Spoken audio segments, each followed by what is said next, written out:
Hello, my name is Randall Thomas. I'm an MSW student at Newman University, and today I'll be talking about some of the things I dealt with in my previous career, and that is public education.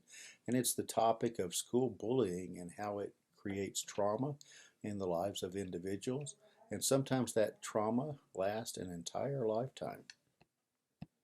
So it's an important issue to address. To get a better understanding of it, we'll look at a definition and talk about what exactly is trauma, how prevalent is bullying in the school system, bullying characteristics, bullying impact, how does it affect an individual, what are some protective factors that an individual could have that would limit the impact of trauma. We'll look at environmental and risk factors that contribute to it, as well as things that schools, individuals, students can do to prevent. And then we'll look at some intervention strategies that we're all very familiar with. And then lastly, we'll look at what are the 6 principles that we can apply as we deal with trauma in the school system. We start by looking at what exactly is trauma. And here we have a definition that's based on its Greek root. And trauma from bullying may occur after a single incident or a multiple incident. And I focus on that because looking at some of the definitions from the world of public education, sometimes in order for a student to be identified as bullying another, it had to meet the definition of repetitive behavior from one student to another student. And it was not always repetitive. Sometimes it was very different. But trauma means to pierce thoroughly, rupturing the psychic protective layer that keeps humans emotionally safe, stable, and able to navigate life successfully. In a damaged state, we're left vulnerable and not able to reach our full potential. And it also shows on here one of the first impacts we'll look at. 180,000 children skip school due to fear of being bullied, and that's from the National Center of Education, published in 2020.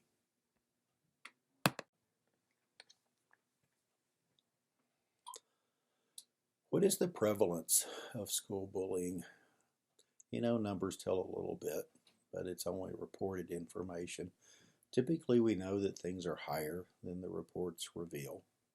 But there's a couple of things from this data that is relevant. School bullying affects all groups, but not all groups equally. This chart shows that students of 2 or more races are more likely to be a target.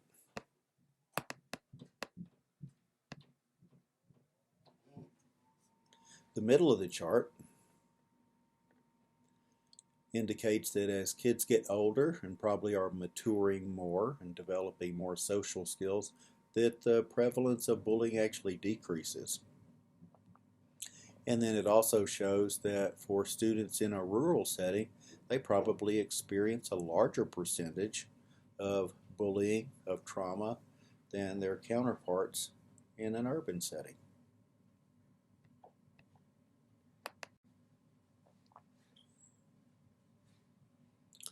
So what are the characteristics? Bullying characteristics. And I put victims all. And the reality is bullying is certainly a form of trauma that is caused by humans. It typically is multi-generational. These are things that are learned at home and passed on, and we have to be able to address all of that. So there's the individual bully who's also actually a victim. And then there is group bullying, where that multiple individuals join in to bullying one individual or maybe a group of individuals. But those are some of the different forms, and they are all devastating. The common saying about words will never hurt you just is not true. Not only are hurtful words the top 2 types of bullying, rumors and insults are found to have the deepest and most enduring psychological damage of all forms of bullying. we're talking about school drama. And it's hard to pin down, and as a school administrator, it was just really difficult. I would call and talk with a family of a child that was just sneaky and uh, hiding it.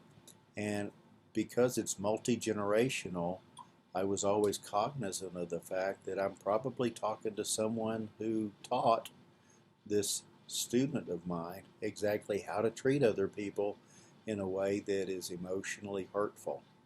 So I had to look very big picture and think, how can I help this kid? How can I help this parent? That's why I do all the parent training classes that I still do.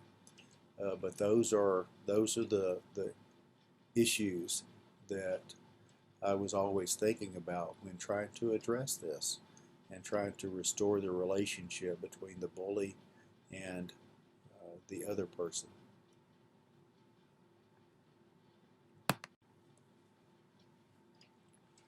What is the impact of bullying? So we can see that early exposure could affect one's psychological, biological, and physical processes, all critical for successful adults. One of the things that happens is when an individual, I'll say a human, is bullied, they come up with some kind of coping mechanisms. And you can see that many of these are just unhealthy, but understandable as well. Maybe they turn to abusing substances. Maybe one of those substances is food. Another one is they actually develop, without intention, of developing a personality disorder from that abuse. They can develop social phobias where that they just are sick all the time. And I used to talk with parents about these are referred to as unverifiable illnesses, and your child needs to be here. Because once they got in the habit of missing school because they had class with the bully, then when they did come back, it was even more difficult because now they don't know what's going on. They feel more awkward. They feel more out of place, and it just made the situation worse. Of course, developing anxiety, depression, and then of course the worst is consideration of suicide. In the longer term, the impact from bullying is actually individuals that are bullied. Research shows that in adult life they have lower adult pay and less job stability because they haven't developed more positive skills.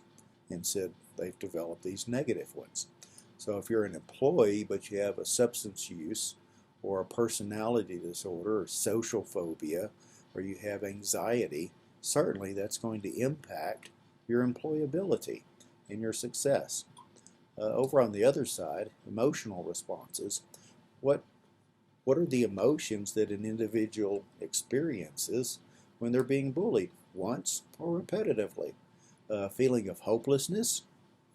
And we see this in movies a lot, where that the individual, they just completely don't know how to respond, and then they freeze. Trigger development of feeling inferior, feeling anger, shame, feeling flawed. Why are they picking on me? What is wrong with me? Low self-esteem, of course, follows. Panic attacks certainly makes sense. Obsessive compulsive behaviors can result as a result of this. And then becoming a perpetrator themselves, as we talked about in the previous slide. And then these collectively can affect the body well into adulthood and have somatic symptoms affecting such foundational body functions such as cortisol, serotonin, and oxytocin levels.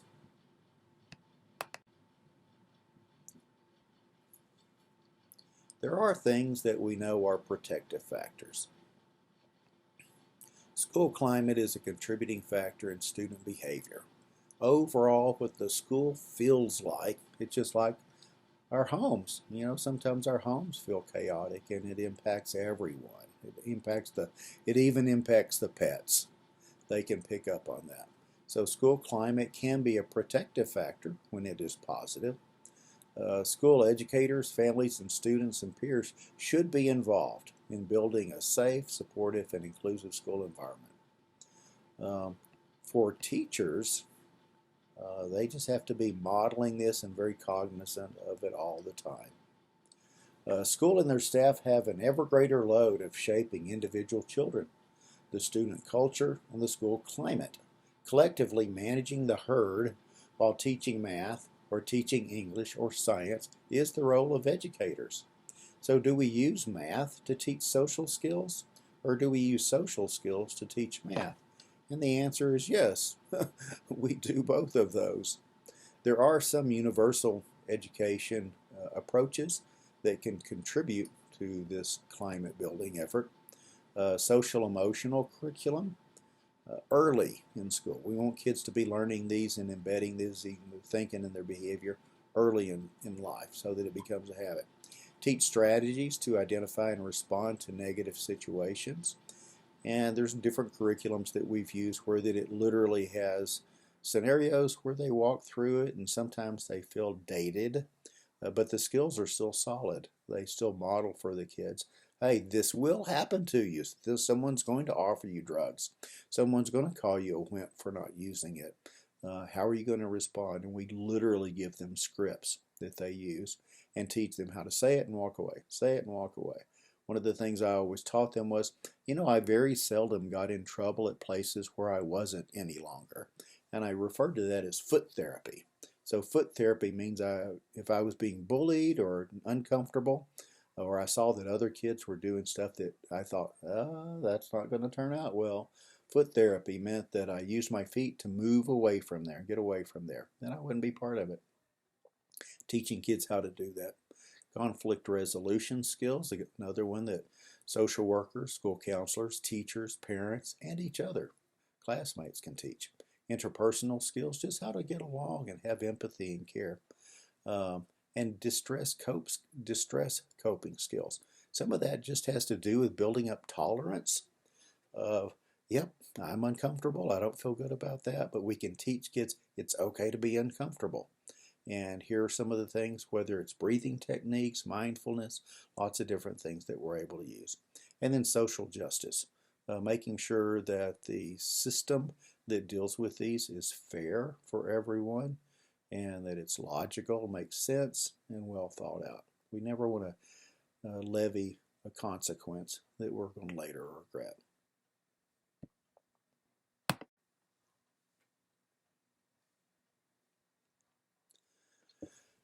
Some environmental factors. Take a look at these images for a moment.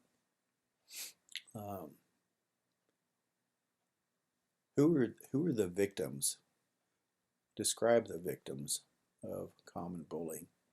And often it's the weaker students, it's the weaker kid in the office, it's the weaker adult in the office, it's the person with low self-esteem.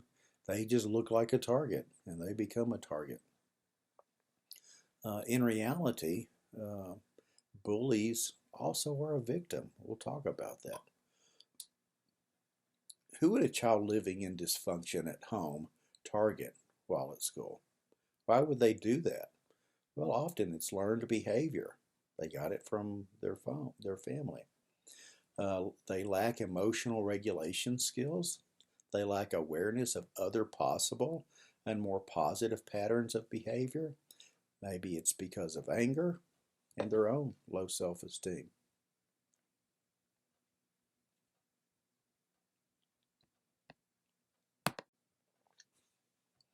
There are some things that we can and schools are doing to prevent this. And you can see that there are 3 different categories here. Safe and predictable environment. It is absolutely critical that the thing we say and the thing we do is absolutely the same. So sometimes letting students know that what the schedule is. And in schools today, a lot of times they have an A-B schedule or a red-green schedule. And when there's a change to that, it throws them off. It really creates chaos.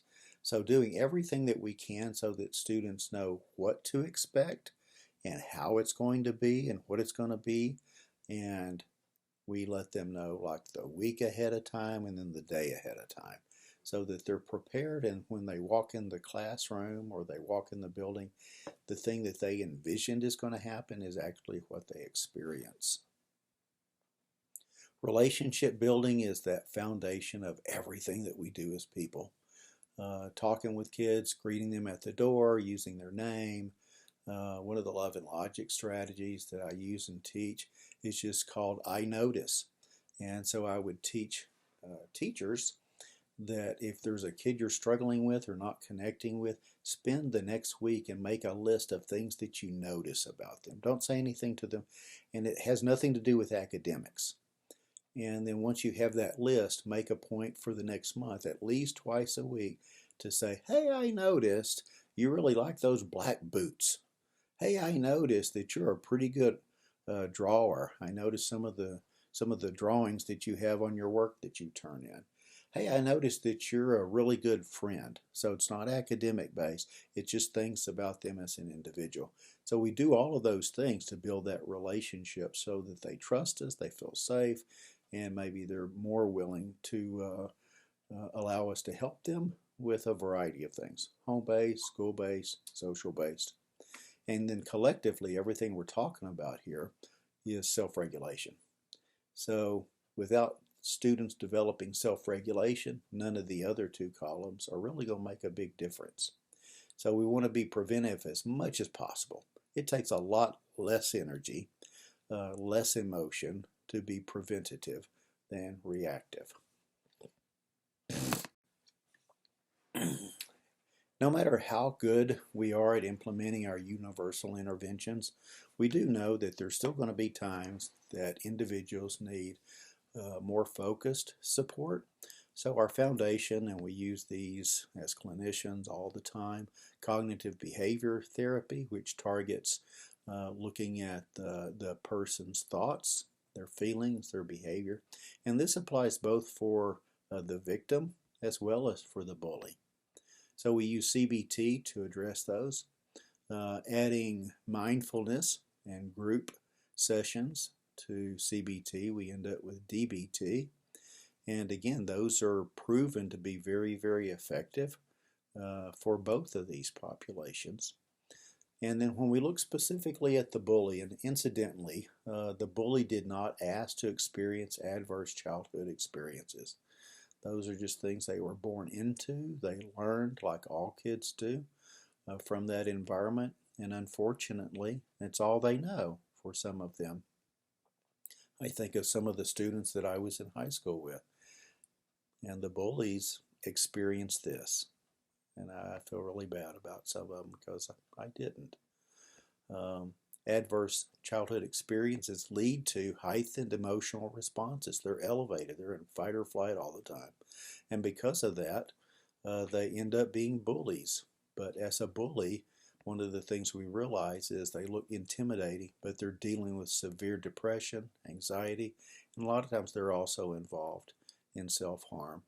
And then restorative justice is just a critical piece. And when we do restorative justice, it's between the victim and the bully. It takes a lot of preparation. It includes both the students and their parents. And we have multiple sessions of that so that we can really restore the relationship, develop empathy, and avoid repetition of those things. And then how are we able to apply the 6 principles when we are approaching trauma in schools? Well, this is what we've talked about. So from the very beginning, we tell kids that they should expect their environment to be safe, and that we expect and demand that we treat one another in a way that they not only are safe, but that they feel safe. The foundation for that is being trustworthy, whether it's a school administrator, a teacher, a custodian, a classmate.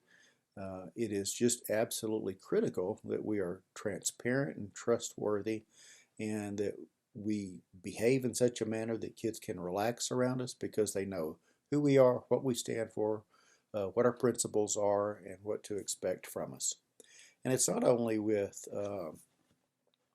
from student to teacher, it's also between staff members, it's between peers, it's this entire support system that happens in every classroom, in every hall, in every passing period, in the bathroom.